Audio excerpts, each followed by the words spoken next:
Hi everyone, I'm Wendy and today I'm showing you how to make a delicious and easy Instant Pot Corn Chowder. As always, one of my #1 tips is to get all of your ingredients ready before you start cooking.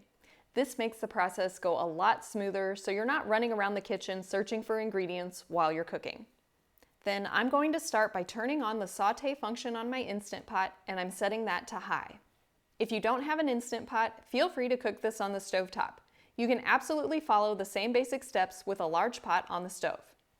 But today I'm using a 6-quart Instant Pot, and once it's preheated, I'm adding 1 large chopped onion. If you're in a rush, you could do this as a dump and go meal and simply dump all of the veggies in at once, but I'm going to saute the onions for a few minutes to let them caramelize a little bit. I haven't added any liquid or oil to the pot, I'm only adding the onions. After a few minutes, you can splash a little bit of water or broth in there to deglaze the pan as things start to stick. Once the onions start to soften and brown, I'm adding 2 large carrots, 3 celery stalks, 1½ red bell peppers, and about 6 medium Yukon Gold potatoes.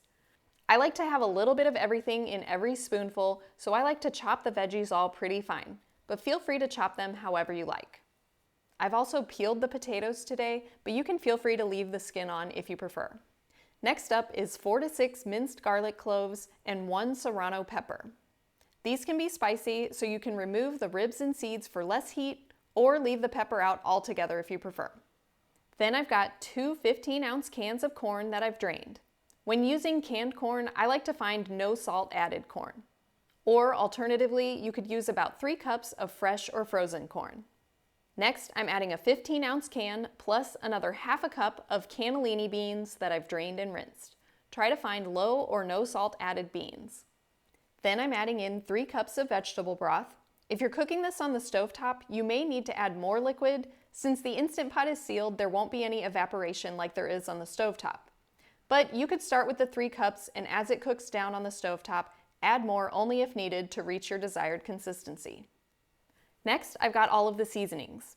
This is 1½ teaspoons of granulated onion, 1 teaspoon of granulated garlic, 3/4 of a teaspoon of cumin, a ½ teaspoon of smoked paprika, a ½ teaspoon of red pepper flakes, a 1/4 teaspoon of dried thyme, 1 bay leaf, and you can add black pepper to taste. Also, as always, feel free to add a pinch of salt if you like, but I'm not using any salt in this soup and it's plenty flavorful without it. At this point, I'll seal the lid and set this to cook for 10 minutes at high pressure. On the stovetop, you'll simply simmer this until the veggies are cooked through, and as I mentioned before, add some extra water or broth as needed. When the Instant Pot is done cooking, I like to let it natural release for about 10 to 15 minutes before releasing any remaining pressure. Then to my high-powered blender, I'm adding 3/4 cup of plant-based milk. Today I'm using this milk paste, so I'm adding 3/4 cup of water and about a tablespoon of cashew milk paste.